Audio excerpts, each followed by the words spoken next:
La teología de la liberación marcó una ruptura decisiva en la historia del cristianismo latinoamericano.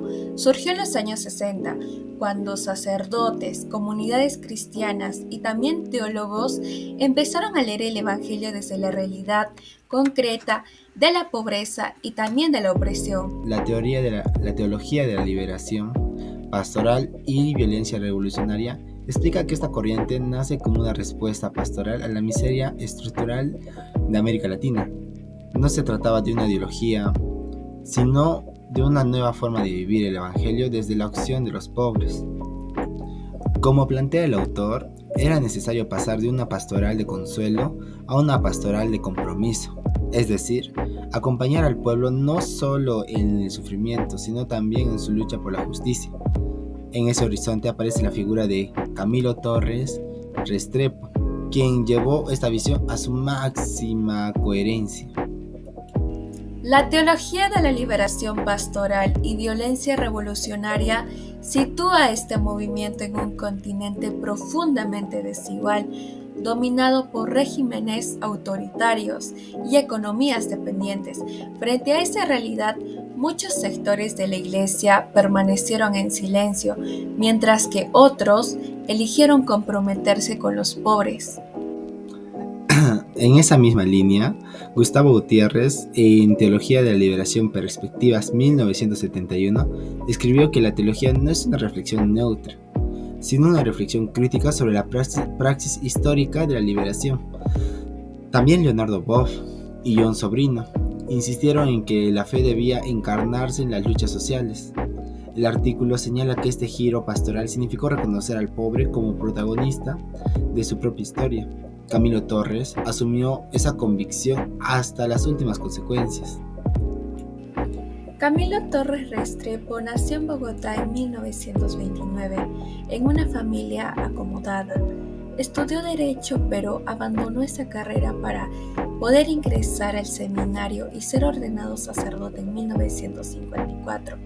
Sin embargo, su búsqueda espiritual se amplió con los estudios de sociología en la Universidad Católica de Lovaina en Bélgica, donde conoció la doctrina social, los movimientos sociales y también el pensamiento marxista-humanista. Allí comprendió que la pobreza no era voluntad divina, sino consecuencia de estructuras injustas. En una de sus homilias afirmó: la miseria no viene de Dios, sino de los hombres que niegan la justicia. Torres, 1965. Esta frase coincide con lo planteado en la Teología de la Liberación Pastoral y Violencia Revolucionaria, donde se describe a la injusticia social como una forma de violencia estructural, anterior a cualquier respuesta revolucionaria. El artículo La teología de la liberación pastoral y violencia revolucionaria sostiene que la fe no puede permanecer indiferente ante el sufrimiento humano. En esa línea, Camilo desarrolló una visión profundamente pastoral. La caridad debía convertirse en un amor eficaz, es decir, en una acción transformadora. En su mensaje a los cristianos afirmó: el deber de todo cristiano es ser revolucionario, y el deber de todo revolucionario es hacer revolución. Esta frase resume lo que el artículo llama una pastoral de compromiso total, un modo de evangelizar que no se queda en el discurso, sino que actúa dentro de la historia concreta del pueblo. Camilo entendió que el amor al prójimo exigía transformar las causas estructurales de la pobreza, no solo aliviar sus efectos. Desde su formación sociológica, Camilo reinterpretó el concepto de pecado.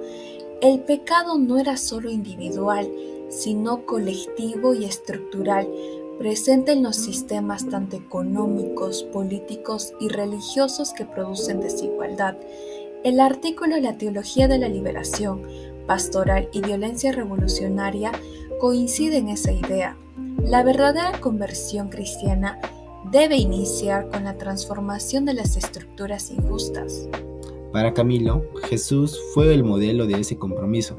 Decía: si, si Cristo viviera hoy, estaría con los pobres y los perseguidos. Así su teología unía espiritualidad y acción política, mostrando que la fe auténtica se mide por la capacidad de luchar por la justicia. El artículo La teología de la liberación aborda el dilema moral central. ¿Puede la fe cristiana justificar la violencia? Allí se plantea que en contextos de opresión, la violencia del pueblo no surge del odio, sino de la necesidad de poder defender la vida frente a una violencia estructural que ya existe. Camilo Torres compartía esa interpretación. Decía, la violencia no la hacen los que luchan, sino los que impiden la justicia. Torres, 1965. Para él, el Evangelio no era neutral. Ota por los pobres significaba enfrentarse inevitablemente a los poderosos.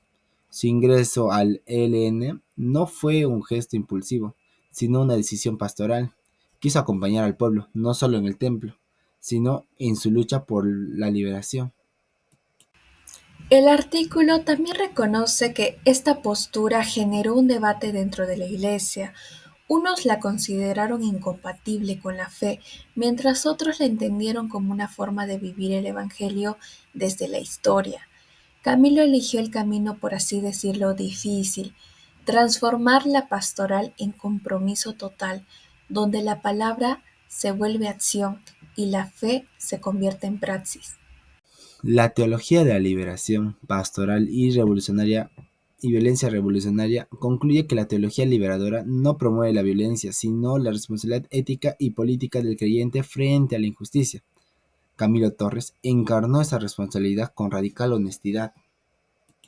Su vida y pensamientos siguen siendo actuales en un continente donde persiste la desigualdad y la exclusión. Su ejemplo nos recuerda que la fe no puede ser indiferente. Como escribió Gutiérrez, no se puede hablar de Dios sin hablar de la historia del hombre.